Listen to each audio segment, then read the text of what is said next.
40টা বৈশাখ আমি খরচ করেছি তোমাকে বানাবো বলে। 40টা বর্ষা আমি খরচ করেছি তোমার হাসির পেছনে থাকা হাসিটাকে একবার ধরবো বলে। 40টা ফাল্গুন আমি খরচ করেছি তোমার গ্রীবার অহংকারকে একবার চুম্বন করব বলে।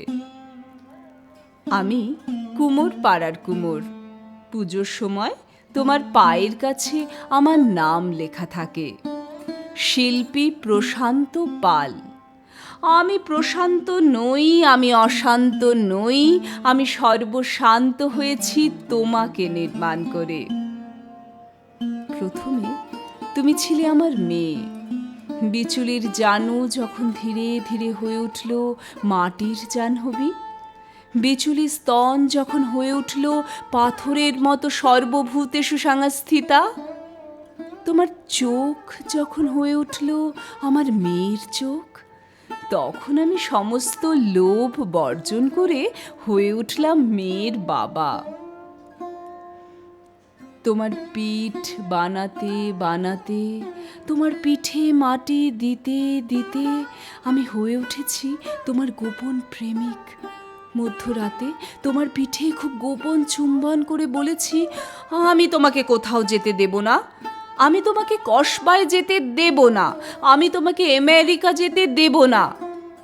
মাত্র ওই কটা ডলারের বিনিময়ে আমি তোমায় দিয়ে দিতে পারি। তোমার চুল যখন হয়ে উঠল নৈঋতের কালো মেঘ, তোমার চোখ যখন হয়ে উঠল অবগাহন, তোমার ঠোঁট যখন হয়ে উঠল ভাষা, কোনো দিন আমি তোমাকে 10 হাত দিতে চাইনি, কারণ ওই দুটো হাতেই তুমি আমায় জ্বরের সময় মাথায় জল পটি দিয়েছ। ওই দুটো হাতেই তুমি আমার মা, আমার মাতৃরূপেণ সংস্থিতা।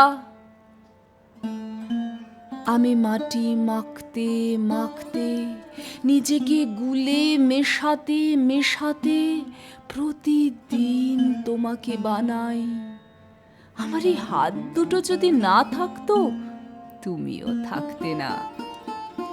40টা বৈশাখ, 40টা বর্ষা, 40টা ফাল্গুন আমি খরচ করেছি একবার, শুধু একবার তোমাকে 2 চোখ ভরে দেখব বলে। ওরা যখন তোমাকে লরিতে তুলতে আসে, ভয়ে আমার বুক কাঁপতে থাকে। কোন বাবা পারে তার মেয়েকে লরিতে তুলে দিতে?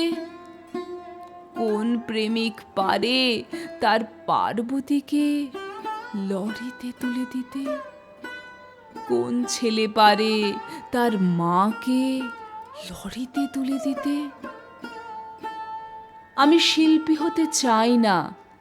ডলার যা পেয়েছি ফিরিয়ে দিলাম পৃথিবীকে। আমি তোমার নৈঋতের কালো মেঘ হয়েই থেকে গেলাম। ইতি প্রশান্ত।